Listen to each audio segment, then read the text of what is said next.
안녕하세요. 승리한상 가족 여러분. 오늘은 2015년 12월 22일입니다.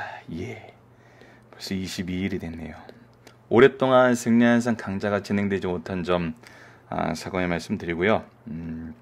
예, 여러 가지 사정이 있었습니다. 사정은 핑계일 뿐이고 저희들 강좌를 새롭게 시작하면서 몇 가지 말씀드릴 게 있는데 저희들 구성이 약간 바뀐 게 있어요. 구성이 바뀐 거에 대해서는 이미 12월 달에 바뀌기 시작했는데 그 부분은 내일 저희 본문 들어갈 때 좀 설명드리도록 하고요.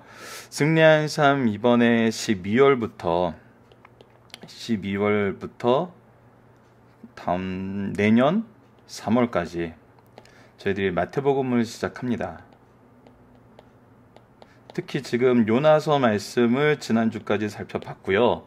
요나서 이후에 저희들 1장에서 3장까지의 말씀을 보는데 몇 가지 미리 양해를 드리고 이렇게 방송이 꾸준히 나갔으면 혼란이 없었을 텐데 이번 마태복음의 그 구성 원칙은 철저하게 예수님의 탄생과 예수님의 부활이십니다. 그래서 이것을 마태복음 전체로 살펴보고 있어요. 그래서 좀 억지스럽게 편집이 된 면이 없잖아 있습니다. 12월에는 어떻게 맞추냐면 25일 성탄절날 예수님의 탄생에 대한 말씀을 보기 위해서 요나 말씀이 그렇게 길지 않고 마태복음 1장 3절 1장에서 3장까지가 그렇게 길지 않은데 억지스럽게 이제 성탄절 메시지를 들을 수 있게 좀 맞춰놨어요. 그리고 3월까지 내년도 3월 마지막 주가 부활절입니다. 그래서 마지막 주까지 우리가 예수님의 생애를 마태복음을 통해서 왜 하필이면 마태복음일까는 좀 이따 본문에서 들어가서 살펴보도록 하겠습니다. 마태복음을 통해서 바로 배우고 정말 우리가 절기를 지킨다는 거, 기념을 한다는 거, 그 백성으로 산다는 거, 이 모든 것이 말씀의 기초로 해서 우리가 교육을 받아야 되기 때문에 이번에는 2016년 새롭게 시작하면서 이번 성탄절부터 우리 16년 부활절까지 우리 예수님에 대해서 정말 예수님을 기념하는 이 절기들을 바로 한번 지킬 수 있는 그런 신앙 공동체의 모습을 만들어 보자. 그래서 이번에 좀 억지스럽게 편집이 됐습니다. 그래서 좀 더 구체적으로 살펴보면은 표지가 먼저 나왔네요. 표지는 꼭 한번 넣어보고 싶었던 게 바로 이 우주에 대한 은하수. 항상 우주를 바라보면은 우리가 하나님의 창조의 놀라움을 인정할 수밖에 없고요. 이것을 통해서 하나님의 살아계심을 인정할 수밖에 없죠. 하나님의 살아계심을 인정한다는 것은 하나님의 임재 앞에 있다는 거거든요. 우리가 무엇을 하든 어떤 일을 하든 하나님 앞에 하나님의 임재 안에 있다라는 그 마음을 주는 제 개인적인 가장 좋은 이 자연계시 중에 하나가 이 은하수여서 은하수 말씀을 꼭 이렇게 넣고 싶었고 성탄절에는 별이잖아요. 별을 좀 여러분과 나누고 싶었습니다. 자, 그러면 구체적으로 저희들 내일부터 저희들 마태복음 본문 말씀이 들어가는데 굉장히 양이 많습니다. 평상시에 저희들 박효일 목사님의 강해집을 한 권을 끝내는 경우도 별로 없었어요. 그래서 이 부분에 대해서 미리 좀 양해를 구해야 될 것 같아요. 마태복음 굉장히 볼륨도 크고 내용도 많습니다. 실제로 강해집의 그 볼륨을 보면은 지금 보통 500페이지가 다 넘어요. 530페이지, 이것이 530페이지, 이것이 501페이지, 572페이지, 584페이지. 엄청나게 많은 양의 설교들이 내용들이 포함이 되었습니다. 이것을 저희들이 3개월 남짓에 전부 이제 연구를 하는 거예요. 구체적으로 좀 빠짐없이 연구를 하려고 그래요. 그래서 이 부분에 12월 달은 조금 여유가 있지만 특히 2월 달이 날짜가 짧잖아요. 2월 달과 3월달까지가 굉장히 볼륨이 많은 날이 많습니다. 어느 날 같은 경우 거의 한 장의 볼륨이 한 장의 내용이 다 들어가는 날도 있으니까 이 부분을 좀 양해를 해주시고, 공부 방법에 대해서, 공부 내용에 대해서 좀 구체적으로 얘기를 하면은 이 부분이 이해가 되실 거예요. 그래서 이제 본격적으로 저희들 마태복음이 어떤 하나님의 말씀인지를 기존에 박유일 목사님이 써놓으셨던 걸 다시 한번 우리 주강이신 김천수 목사님이 설명해 놓으신 것을 토대로 제가 간략하게 오늘은 마태복음의 연구 방향과 주제 같은 것을 한번 나누고, 이 연구 방향과 주제에 맞춰서 저희들이 마태복음을 보면은 양이 많은 게 그렇게 크게, 좀 어렵긴 하겠지만 크게 지장은 없을 것이라고 상료됩니다. 그리고 아까 말씀드렸다시피 저희 구성이 약간 바뀐 거는 내일 본문 말씀을 통해서 더 자세히 설명해 드리도록 하겠습니다. 자, 그러면 우선 마태복음의 저장 목적에 대해서 보도록 하겠습니다. 마태는 그 예수님을 믿는 신앙 공동체에게, 이거를 이제 마태는 하는 거는 또 이렇게 별로 우리에게 익숙한 표현이 아니에요. 어떤 표현이 좋죠? 마태를 통해서 하나님이 하시고자 하는 말씀은, 이런 것이 더 이제 저희들에게 익숙한 표현이죠. 그래서 마태를 통해서 하나님께서 우리에게 주시고자 하는 말씀은 예수님이 누구신지, 그리고 그가 어떤 일을 행하셨는지, 이것의 의미가 무엇인지를 확인시켜 주는 거예요. 그래서 우리가 마태복음을 통해서 발견해야 될 세 가지는 바로 이것입니다. 예수님은 누구신가? 그리고 어떤 일을 했는가? 그냥 무작위로 한 게 아니거든요. 분명히 행하신 일들이 있어요. 그리고 그 일들에서는 어떤 의미가 있는가? 이것을 알 때 무엇을 알 수 있는 거냐면, 우리가 이미 후에도 살펴볼 거지만 하나님의 계획과 하나님의 뜻이 무엇에 있었는지 이미 우리가 잘 알고 있었지만, 이 구속사역을 하나님께서 어떻게 이루시고 이것에 어떤 의미가 있는지, 그리고 이 일을 우리에게 어떻게 계승시켜줬는지, 그거를 아는 거거든요. 이 일을 위해 마태는 구약의 메시아 예언이 바로 예수에게서 성취된다는 사실, 마태복음에 가장 강하게 나타나 있는 특징 중에 하나가 이겁니다. 구약의 메시아에 대한 예언이 예수님을 통해서 완전하게 성취되어 있다는 걸 논증하고, 실제로 예수가 그의 말씀과 사역을 통해서 자신이 메시아인 것을 증명해 보인 사실을 강조해요.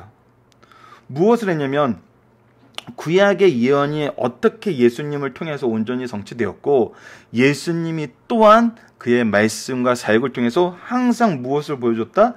메시아의 심을 증명해 보이셨다는 것. 그는 여러 가지 다양한 메시아적 호칭을 예수에게 적용함으로써 다양한 메시아적 호칭이 마태복음에 나타나죠. 첫 번째 나타난 게 뭐죠? 임마누엘부터 나타나잖아요. 그 예수라 하라, 인자, 여러 가지 그 호칭이 나타나거든요. 그가 실제로 메시아이신 사실을 드러내요. 따라서 우리는 마태복음 전체를 통해 예수가 메시아, 곧 천국의 주권자이시라고 하는 메시지를 듣게 돼요. 자, 이 내용을 우리가 이제 마태복음을 통해서 살펴볼 거고, 이것이 바로 예수님이 이 땅에 오셨을 때 우리가 평화를 얻고 하나님께 영광 돌릴 수 있는 이유가 되는 거죠. 자, 이제 그 다음입니다. 마태복음의 저장 목적을 보면, 마태복음에서 예수님 말씀은 주로 어떤 말씀을 하셨냐를 보면은 하나님 나라에 집중됨을 알 수 있어요. 마태는 하나님 나라에 관한 진술 가운데 차원 높은 율법의 해석이 포함되어 있다는 것도 드러내요. 이 율법의 해석 부분에서 우리가 이제 좀 이따 후반부에, 오늘 강좌 후반부에서 볼 건데, 이 율법이란 건 그렇다면 어떤 의미가 있는가? 우리가 이미 잘 알고 있는 모광 선생으로서 우리에게 은혜가 필요하다는 것을 알려주는 의미가 있어요. 하지만 교리적으로 우리가 항상 좀 놓치고 있는 부분이 아닌데, 그 부분이 오늘 좀 해석이 됩니다. 그리고 그 부분을 우리가 굉장히 중요하게 기억을 하셔야 되는 부분이 있어요. 예수의 율법 해석은 바리새적 유대인들의 율법 해석과 근본적으로 다르다. 여기에서 우리가 확실하게 해야 되는 게, 우리가 주로 비난을 하고 있는 율법주의. 율법주의라는 것은 율법을 잘못 해석하고 잘못 적용해서 잘못된 길로 가고 있는 걸 보여줘요. 이것을 우리가 작년이 아니죠. 올해 1년 내내 강조했던 것 중에 뭐냐면 죄의 근원은 하나님과 다른 기준을 세우는 거에 있다는 걸 보여줬어요. 그래서 창세기 3장부터 사사기 25장 그리고 로마서 10장에 나타나 있는 자기 선악을 하는 일에 우리와 함께 되었다는 그 창세기의 말씀은 선악을 하는 일에 우리와 같이 나의 기준이 아니라 자기네들의 기준을 세우기 시작했다. 사사기에서도 자기 소견에 좋은 대로 행하게 된다. 하나님의 의를 모름으로 자기의 의를 세운다. 로마서 말씀이죠. 그래서 잘못된 율법 해석이라는 것은 근본적으로 다르다는 것은 예수님은 누구 중심? 하나님 중심. 일반 율법주의자들이 얘기하는 건 누구 중심? 나 중심. 이 부분에서는 겉으로 섬기는 모습이 우리가 하나님을 섬기는 모습이 같다여도 이 내용, 이 중심이나 결과에 대해서는 완전히 다르다는 걸 느끼네요. 로마서에서는 오히려 죄를 더할 뿐이라는 걸 드러내고 있거든요. 우리의 행위가 비슷해도, 동일해 보여도, 우리의 신앙생활하는 모습이 동일해도 우리가 하나님 중심이냐 나 중심이냐에서는 결과는 완전히 달라진다는 거예요. 오히려 악을 더할 뿐이라고 했어요. 마태는 예수가 하나님 나라의 관점에서 율법을 새롭게 제시해 주는 것을 보여준다. 예수가 베푸는 이적들도 하나님 나라와 관련이 있다. 예수의 이적들은 주로 약한 자들의 육적, 영적 질병을 치유하는 사건들로 나타나는데 마태는 예수의 이적을 소개함으로써 그가 메시아, 곧 하나님 나라의 권세자인 것을 나타내려고 한다. 구약에서부터 꾸준히 나타나는 건 뭐냐면 이적들이 무엇을 증명한다? 메시아, 그 하나님의 나라의 권세자인 것을 보여주고 있다는 거예요. 이거는 우리가 이미 지난 수개월 동안 살펴봤던 사도행전에서도 동일하게 나타나죠. 언제 이 에티오피아 내시와 사마리아 지역에서 두 군데에서도 세례와 하나님의 백성됨이 드러나는데 차이가 뭐였죠? 사마리아에서는 이적이 나타나요. 왜? 하나님의 말씀, 그들의 사도들이 전하는 말씀이 참된 진리임을 증명해 주기 위해서. 하지만 에티오피아 내시는 이미 말씀을 소유하고 있었고 말씀을 통해서 알고 싶어하는 마음이 있었어요. 그 말씀의 뜻을 받아들일 준비가 돼 있었어요. 그것이 하나님 말씀임을 깨달을 수 있는 그 준비가 돼 있었죠. 지금 누구처럼? 바로 우리들처럼. 우리들은 말씀을 통해서 이것이 하나님 말씀임을 이미 믿고 있어요. 하나님의 주권과 예수 그리스도의 구주되심을 믿고 있어요. 그래서 우리는 바로 믿을 수 있어요. 그래서 요즘에는 이런 이적들이 잘 나타나지 않는 이유거든요. 이것은 이제 상황에 따라서 하나님께서 또 베푸실 때가 있죠. 왜? 이것을 증명해 보이셔야 할 때. 자, 이것과 연결돼서 앞에 이 율법의 기능은 또 무엇이냐면 바로 이 질서를 세우는 기능. 뒤에서 좀 더 이 부분에 대해서는 구체적으로 살펴보게 될 것입니다. 자, 그럼 다음을 보도록 할까요?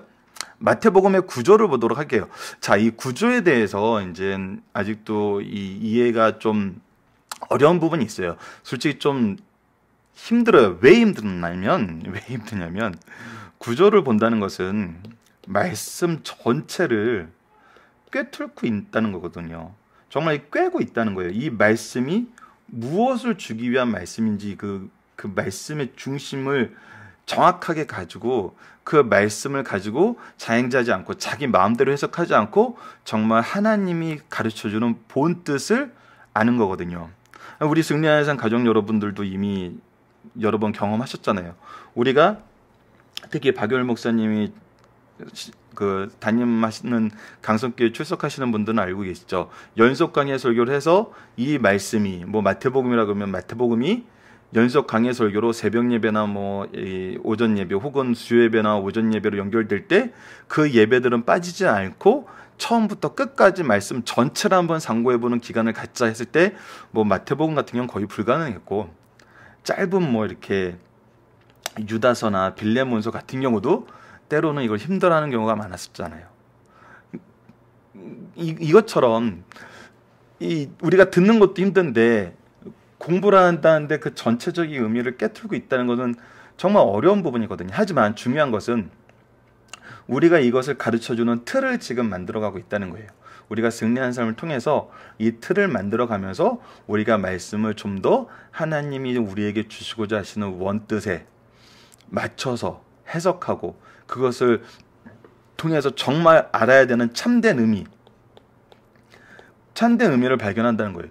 왜 이 시대에 이게 더 중요하게 강조가 되고 저희들이 이 부분에 대해서 좀 더 이렇게 조금씩 연구를 거듭하면서 바꿔나가고 있냐면, 좀 더 많이 적용해 나가고 있냐면 이단 때문이에요. 말세가 되면 거짓 선생들이 더 많이 나온다 그랬는데, 지금처럼 한국 교회의 거짓 선생들이 힘있게, 조직적으로, 깊이 있게 침투하는 경우는 없었던 것 같아요. 그런데 이들을 이길 수 있는 방법은 오직 말씀이에요. 이들과 싸워봐야 싸우면 결론도 안 나고 우리가 싸워서 질 가능성도 많아요. 하지만 말씀은 이겨요. 말씀이 이긴다는 건 하나님이 이기신다는 거거든요. 하나님이 하나님 뜻이 아닌 것은 놔두지 않으세요. 그 중요한 것은 뭐냐면 우리가 이곳에 유혹되느냐 안 되느냐예요. 결국 하나님은 승리하실 거예요. 이것을 하나님이 선악간에 분별하시고, 그러면 우리가 이것에 미혹돼서는 안 된다는 것은, 미혹되지 않는 중요한 기준은 뭐냐면 말씀뿐이에요. 유일한 기준이죠. 그래서 말씀을 잘못 해석하는 자들의 이들의 유혹에 우리가 좀 더 꼼꼼히 말씀을 살펴봤을 때, 전체적인 의미를 바로 이해할 때 당하지 않는다는 거죠. 그래서 저희가 이제 좀 이 구조를 설명을 하는 것입니다. 그래서 마태복음에 나눠 있는 중요한 그 내용들의 흐름을 보면은 크게 이제 두 가지를 보고 있어요. 이제 5개의 강화를 통해서 모세가 오경을 줬던 것처럼 예수님께서 5가지의 모세 오경의 내용하고 동일한 건 아니에요. 하지만 이 5개라는 상징적인 그 숫자를 마태가 일부러 이제 그 의도를 해서 그 내용을 중심으로 예수님이 모세가 예언했던, 그리고 모세를 통해서 우리에게 소개되었던 그분임을 이 교훈을 통해서도 비슷함을 이렇게 그 계보가 형성됨을 가르쳐주고 있다는 건데, 이 5개의 오경은 이제 그 5개 마태복음에 나타나는 5개의 큰 강화, 이제 우리 산상순을 비롯한 이제 성교 강화, 교회 강화, 이 여러 가지가 있는데, 이것을 얘기할 때 조금 걱정되는 게 뭐냐면 그 앞부분의 예수님의 탄생과 뒷부분의 부활 부분이 조금 이 중요도를 잃게 된다는 거예요. 그래서 이것을 많은 학자들이 정확하게 그 개념으로 보는 것은 좀 무리가 있다. 그래서 마태복음 전체 내용을 보면은 어떤 이 교훈적인 의미가 있는데, 그 교훈적인 의미의 중심은 뭐였냐면 구속사였다는 거예요. 그래서 이 전체 내용이 이 구속사에 맞춰서 이 구속을 설명하는 방식으로 나아가고 있다는 것이 이제 이 구조를 통해서 우리가 보게 되는 거예요. 그렇다면 이 구속사 안에서 이 강아들이 가지고 있는 키는 무엇인가? 이것들을 통해서 예수님이 우리에게 전달해 주려는 내용은 무엇인가? 이것을 봤을 때 이것이 우리에게 정확하게 이 구속사정 신학으로 받아들여진다면은, 이것이 받아들여진 게 아니라 구속사적 신학에 위배되지 않는다면은, 이것은 우리가 현대에 올바르게 적용할 수 있는 방향으로 해석이 되고 있다는 거죠. 그래서 이게 재밌는 게 뭐냐면, 여러분들이 이 구조에 대해서 이제 설명을 할 때 기본적으로 이 자세는 좀 기억을 해주셨으면 좋겠어요. 신학은 어디서 나왔죠? 성경을 통해서 나왔어요. 그리고 신학이 성경을 통해서 나왔지만 장로교회 신학, 감신교회 신학, 성결교회 신학이 조금 다른 거는 알고 계시죠? 그렇다면 우리가 이 다른 것은 말 그대로 다른 거예요. 틀렸다는 게 아니라 틀린 거는 이단이에요. 그건 다르다는 것은 하나님이 우리에게 주셨던 그 통일성 안에 다양성을 보여주고 있는 거거든요. 그런데 이것을 우리가 다양성만 강조하다 보면 어떻게 되냐면 여러 가지 사상이 난립해서 이단으로 흐를 가능성이 많아요. 그래서 성경을 통해서 신학이 생겼는데, 이 신학이 또 어떤 기능을 해주냐면 난립되었던 여러 가지 잘못된 성경적인 해석, 이 되게 재밌는 거거든요. 이 성경을 통해서 신학이 나왔는데 또 이 반대편에도 성경이 있어요. 이 성경적인 여러 가지 해석을 신학의 기준으로 우리가 검증을 해야 돼요. 그래서 이 검증이 돼서 이 신학에 위배되지 않는다 그랬을 때 이 성경 해석은 우리에게 올바른 교훈을 준다고 볼 수 있는 거죠. 그래서 신학과 성경의 관계는 굉장히 밀접해요. 그래서 우리 교회에서도 굉장히 중요하게 생각하는 것은 이제 교리죠. 교리, 장로교 신학, 특히 개혁주의 신학, 우리가 지금 표방하고 있는 개혁주의 신학에서는 정말 중심에 뭐가 있냐면 구속사적인 사역이 있습니다. 구속사는 엄밀히 말하면 성경의 주제죠. 그래서 이 구속사적인 관점에서 우리가 중요하게 생각하는 건 뭐냐면 하나님의 예정과 은혜예요. 이걸로 이제 우리가 이 말씀을 보게 되는 거예요. 그런 관점에서 우리가 마태복음 전체 구조를 보면은 구속사에서 예수님의 오심이 먼저 드러나고, 예수님의 오심은 무엇으로 연결이 되냐면 우리를 보내심으로 완성이 돼요. 오심과 보내심. 이게 의미상으로 어떤 의미인지 알겠죠? 이게 계속 연결이 되는 거예요. 그리고 사역의 시작과 가르침에 대해서는 그 사역과 시작의 가르침이 무엇으로 연결되냐면 결국 예수님의 대속으로 연결이 돼요. 그러니까 예수님의 사역은 우리의 구속을 이루시기 위한 그 과정에서 나타났다는 거예요. 근데 그것이 우리들에게 어떻게 드러나냐면 겁으로 드러나고, 제자들의 연약함으로 드러나고, 부활에 대한 반감으로 계속 드러나요. 이게 지금 우리의 삶 속에 나타나는 모습이거든요. 그런데 예수님은 어떻게 했어요? 이것을 하나님의 은혜로 우리의 상태와는 상관없이, 우리의 자격과는 상관없이, 우리의 권능과 경공과는 상관없이, 사도행전에서 이미 확인했죠. 구속을 이루셨어요. 구속의 십자가를 이루셨거든요. 그래서 우리로 하나님의 자녀가 되게 하고, 그 나라의 백성이 되게 하고, 천국의 시민이 되게 하였어요. 우리는 하나님의 나라의 백성으로 이 땅에 살고 있거든요. 자, 이 내용을 우리가 이 구조를 통해서 기억을 하고 있는 거예요. 자, 처음에는 예수님의 오심이에요. 예수님의 오심은 어떤 것을 통해서 준비가 되었고 어떻게 우리에게 임했나. 그리고 나서 이 예수님의 오심은 결국 무엇으로 연결되었다? 우리를 파송하는 파송으로 연결되었다. 천국 복음의 확장으로 연결되었다. 예수님의 사역은 천국 복음의 선언으로 시작을 하거든요. 그래서 이 복음의 선포의 시작이 무엇으로 완성이 됐다? 예수님의 십자가로 완성이 되었다. 그러나 우리의 모습은, 우리의 연약함은 항상 드러나고 있지만 그 안에서도 예수님은 신실하게 이 일을 이루어가고 있다. 자, 이 일을 이루어가는 이 모든 것이 어디에서 이루어지느냐?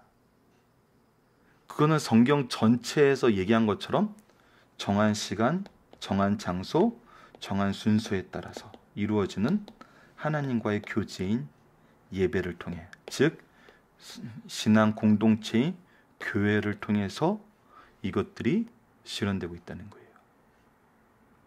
이 전체 틀이 뭐다? 바로 하나님이 정하신 질서다. 이 질서를 우리에게 소개해 주는 것이 또 율법, 계명, 이것의 중요한 역할인 거죠. 자, 서론을 간단하게 끝낼 수 있을 줄 알았는데 생각보다 깁니다. 그래서 마태복음에서 주로 우리에게 가르쳐 주는 건 첫 번째가 하늘나라예요. 천국입니다. 복음과 천국은 불가분의 관계에 있어요. 마태복음에서 천국 모티브는 가장 중요한 주제예요. 이 모티브는 하나님의 통치와 깊은 관련이 있어요. 통치에 대해서 우리가 이미 여러 번 승려현상 강좌를 통해서도 얘기했던 건데 무엇이죠? 이 통치는 현재적 차원과 미래적 차원을 모두 가지고 있어요. 하나님의 나라의 완성은 언제 이루어져? 예수님의 재림을 통해서 이루어지죠. 하지만 이분의 통치는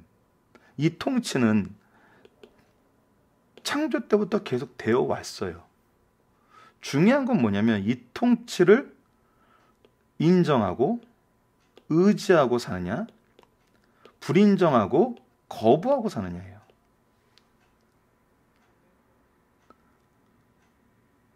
엄밀히 말하면은 이 통치에 인정할 수 있는 자격이 있었어요, 없었어요? 없었다는 거예요. 그런데 이것을 어떻게 얻게 됐다? 예수 그리스도의 구속으로, 그의 십자가로 우리가 이것을 얻게 됐다는 거거든요. 이것을 우리가 이제 기억을 하는 거죠. 그리고 이 천국에 대해서 계속 얘기하는 부분은 우리가 이제 본문을 통해서 살펴보도록 해요. 그리고 예언의 성취다. 그래서 예수님이 바로 메시아이심을 우리에게 강하게 가르쳐주고 있다. 세 번째는 하나님의 임재다. 이 부분은 이제 좀 읽어보도록 하겠습니다. 이것이 이제 우리가 알아야 되는 굉장히 중요한 사상 중에 하나이기 때문에 한번 읽어보는 시간을 갖도록 하겠습니다. 핵심은 하나님께서 예수 안에 임재하신다는 것이다. 하나님의 임재의 실제는 예수의 존재와 연결되고 있다. 첫째, 하나님의 임재는 예수의 출생시 두드러기에 나타난다. 마태는 예수를 임마누엘이라고 소개해요. 이는 하나님이 우리와 함께 계신다는 뜻이에요. 즉 하나님의 임재가 지금 우리에게 직접적으로 임했다는 거예요. 과거에 우리 출애굽기 신명기에 나타났던 하나님의 임재는 사람들이 보고 살짝 없었어요. 우리가 죽을까 했어요. 그래서 임재를 경험하고 산 모세 당신이 보고 오시겠어요. 하지만 이제 누구나 우리의 죄된 속성과 우리의 의와 우리의 경건과 우리의 권능과 우리의 지위와 상관없이 무엇을 경험하게 됐어요? 하나님의 임재를 경험하게 됐어요. 누구를 통해? 예수님을 통해. 마태는 하나님께서 과거에도 이스라엘 백성과 함께 하셨다고 믿고 있다. 그러나 지금 예수 안에 나타난 하나님의 임재는 전례 없는 최상의 형태인 거예요. 하나님께서 예루살렘 성전에 거하셨어요. 그러나 예수님의 오심은 성전보다 더 큰 이의 출현으로 표현되고 있어요. 하나님은 전례 없는 방식으로 지금 사람들과 함께하고 계세요. 이것이 우리가 성탄절을 준비하면서 기뻐하고 찬양할 수 있는 거거든요. 자, 이것이 이제 무엇으로 연결되냐면, 둘째, 하나님의 임재 모티브는 예수께 대한 예배 사상과 연결돼요. 마태는 예수를 시인하며 그에게 경배하는 사람들을 9가지로 소개하고 있어요. 경배받으시기에 합당한 분인 거거든요. 경배받으면 지극히 존경과 복종 행위를 나타내는 말이지만 마태복음에서는 그 이상의 의미를 가지고 있어요. 예수 자신은 마태복음 4장 10절에서 사람들이 주 하나님 외에 아무것도 경배해서는 안 된다고 선언하신 그 사탄의 시험 속에서 얘기하셨던 그 내용을 예수님이 받으시지만 예수님은 그 경배의 대상이 됨을 책망하지 않아요. 베드로 같은 경우 고넬로가 엎드렸을 때 어떻게 했어요? 나도 사람이라고 거절했어요. 하지만 예수님께서는 받으셨어요. 이 얘기는 뭐예요? 예수님이 예배의 대상이라는 걸 가르쳐주고 있어요. 셋째, 하나님의 임재 모티브는 예수의 지속적 임재 사상에서 발견된다. 부활하신 예수님은 자기 제자들에게 내가 세상 끝날까지 너와 항상 함께 있으리라고 얘기해요. 이것은 계속 우리와 함께 한다는 거예요. 예수님이 떠나심으로 인해서 하나님의 임재가 다시 우리가 끊기는 게 아니라는 거예요. 이것은 이제 완성된 거예요. 성령을 통해서 계속 우리에게 있어요. 그래서 우리가 모이게 되는 거예요. 예수님이 계시지 않으면 우리의 모임이 헛돼요. 자, 성탄절이 왜 우리에게 중요해요? 왜 우리가 성탄절날 모여요? 예수 그리스도로 인해서 하나님의 임재와 영광을 바라보고 이것을 찬양하면서 그 이름으로 모일 수 있다는 이것이 우리에게 다시 한번 증명되는 거거든요. 뭐냐면 예수 그리스도께서 오셔서 우리에게 보여주신 이 은혜의 유익이 지금 우리 가운데 여전히 성취되고 있다는 것을 보여주는 거예요. 저는 성탄절을 준비하시는 모든 분들이 이것을 경험했으면 좋겠어요. 솔직하게 얘기하겠습니다. 성탄절 행사 재미없어요. 준비하는 과정 힘들어요. 이것을 재미로 보고 이것의 어떤 그런 문화적인 가치로 이거를 환산을 하면은 의미 없어요. 그런 건 의미 없습니다. 하지만 이상한 거예요. 성탄절날 그렇게 모이기가 힘들고 우리 모이게 애들 발표하기 위해서 하는 것 같고 뭔가 자랑하기 위해서 하는 것 같은데 이상하게 모여진다는 거예요. 밖에 나가서 놀고 싶은 사람 그렇게 많은데 우리 자녀들이 이곳에 온다는 거예요. 성도들 교회에 오고 있다는 거예요. 우리 마음이 그곳으로 향하고 있다는 거예요. 이것이 바로 예수 그리스도께서 이 땅에 오셔서 구속을 이루시고 난 다음에 우리에게 주신 은혜의 결과예요. 예수 그리스도의 이름으로 모이게 하는 이 공동체가 끊이지 않는 거. 여러분들 미국에서는 메리 크리스마스 이제 못 쓰는 거 아시죠? 공식적으로는 해피 홀리데이라고 써야 돼요. 왜? 기독교 아닌 사람들이 얼마나 많은데 예수님의 탄생을 축하한다는 그 인사말은 너무 일방적이지 않느냐는 거예요. 그들의 주장이 맞아요. 무엇을 모를 때? 예수 그리스도의 구속이 주시는 우리에게 주신 그 유익을 모를 때. 하지만 예수 그리스도를 알게 되면 이거는 너무나 당연한 거거든요. 그래서 우리는 우리가 뭔가 준비하는 것 같고 우리가 뭔가 이렇게 하나님을 위해서 일하는 것 같지만 성탄절은 모임 자체가 은혜예요. 하나님의 임재를 그때 경험하는 것 자체가 우리에게 축복이에요. 이것을 거절하면서 나오지 마세요. 이것을 소유하고 바라면서 나오세요. 그러면은 아이들이 부르는 찬양 한마디 한마디 정말 힘들어하면서 올라가는 그 청소년들의 힘든 발걸음 안에도 하나님의 임재하심과 인도하심이 보이거든요. 그래서 이거는 다른 이유가 필요 없어요. 정말 영광 돌리기 위해서 하나님이 모이게 하신 거예요. 아이들의 장기자랑이 잘 되건 안 되건 그 자리에 있게 하신 게 감사의 제목이 되는 거예요. 이번 성탄절을 그렇게 준비하신 우리 승리한산 가족 여러분들 되었으면 합니다. 자, 이제 율법과 기독교적인 신앙이 아까 그 부분이에요. 이 말씀이 좀 이해하기 어려워요. 어렵고 굉장히 길어요. 근데 이 부분을 우리가 좀 여러분들이 율법과 기독교적인 신앙에 대해서 각자 읽어보시고 그 이해의 기준을 삼으셨으면 하는 것이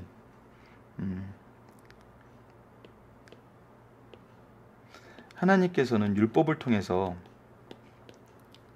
예배를 통해서 구분함을 통해서 무엇을 가르쳐 주냐면 우리가 율법을 성취할 수 없는 죄인일 뿐이라는 걸 가르쳐 줘요. 그래서 무엇을 보게 하세요?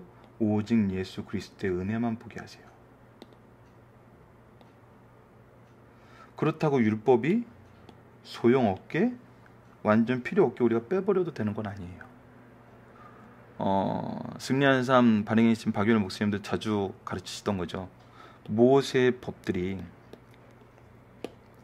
현재는 완성돼서 사라진 것이 있고 제사제도 같은 건 완성돼서 사라진 거예요. 그리고 의식 및 성결의 법은 그 핵심 사상이 남아있어요. 하나님을 섬겨야 되는 그 핵심 사상이 뭐냐면 하나님이 정해주신 질서예요. 그리고 도덕법은 여전히 유효해요. 자, 그래서 하나님이 구약에 주신 율법을 통해서 하나님 섬기는 방법에 대한 질서를 세우셨어요. 이 질서 안에서 누가 구원을 이루셨어요? 예수님이 구원을 이루셨어요. 그래서 예수님은 이 질서를 어기신 적이 없어요. 근데 예수 그리스도께서도 어기지 않은 이 질서를 우리는 예수 그리스도의 은혜로 어겨요. 이건 뭐죠? 이건 또 다른 죄예요. 하지만 중요한 거는, 우리가 마태복음을 통해서 계속 확인하게 된 중요한 것은 뭐냐면 이 율법에 대한 바른 해석이에요. 이 질서에 대한 바른 해석. 우리가 조심해야 되는 율법주의가 아닌 나의 의로 남을 판단하는, 율법주의가 아닌 오직 하나님의 은혜로 하나님의 선한 공동체로 이끄는 질서를 발견한 거거든요. 자, 마지막으로 이 말만 하고 오늘 강좌 마치고 내일부터 저희 마태복음 좀 열심히 들어가 보도록 하겠습니다. 오늘 아침에 레위기 말씀을 읽었어요. 레위기 26장을 읽었죠. 여기에는 분명히 두 가지 얘기를 해요. 하나님의 뜻을 따라서 하나님의 은혜의 축복과 언약을 성취받은 그 백성으로 살래, 잘못된 길로 가서 하나님의 심판의 대상이 될래. 자, 성경을 보면서 이렇게 얘기하는 사람이 있어요. 26장에서도 드러나요. 하나님을 따르는 일에 대해서는 이만큼, 잘못되는 것에 대해서는 이만큼. 즉, 부정적인 의견이 많다는 거예요. 이것을 보고 성경을 또 사회학자들은 비난을 해요. 아니, 정말 하나님을 모르는 해석이에요.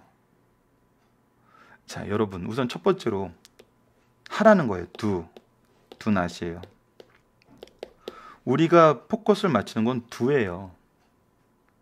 자, 이만큼 하는 것이 쉽겠어요? 이만큼 하는 것이 쉽겠어요? 하나님 믿는 건 어렵지 않아요. 오늘 동일하게 저희 박유일 목사님이 하신 얘기예요. 하나님 믿는 건 어렵지 않아요. 왜? 하나님이 쉽게 만들어 놓으셨어요. 근데 뭐가 문제예요? 이게 문제예요. 나의 기준 때문에 하나님의 기준을 거부하는 거. 근데 왜 하나님이 이걸 이렇게 길게 써놨겠어요? 이 의미를 알아셔야 돼요. 왜 하나님이 하라는 건 이렇게 짧게 써놓고 하지 말라는 걸 이렇게 길게 써놨을까요? 이것이 하나님의 사랑이에요. 너희들이 이거 잘못하고 이거 잘못하고 이거 잘못하고 이거 잘못하고 이거 잘못하고 이거 잘못하고 이거 잘못하고 이거 잘못해도 어떻게 하겠다? 너희들 다시 일로 이끌어내겠다.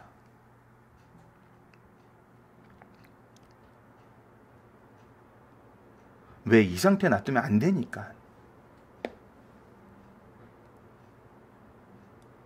이것이 하나님의 사랑이거든요. 이것을 봐야지. 이거를 부정적이다고 생각하고 성경은 부정적인 책이야, 아이들 교육이 안 좋아, 성경 읽게 하지 마, 말도 안 되는 이상한 해석이에요. 이런 해석에는 저희 승리한 삶 여러분들 빠지지 않았으면 합니다. 그래서 정말 성경을 볼 때 분명하게 드러난 건 하나님의 사랑이에요.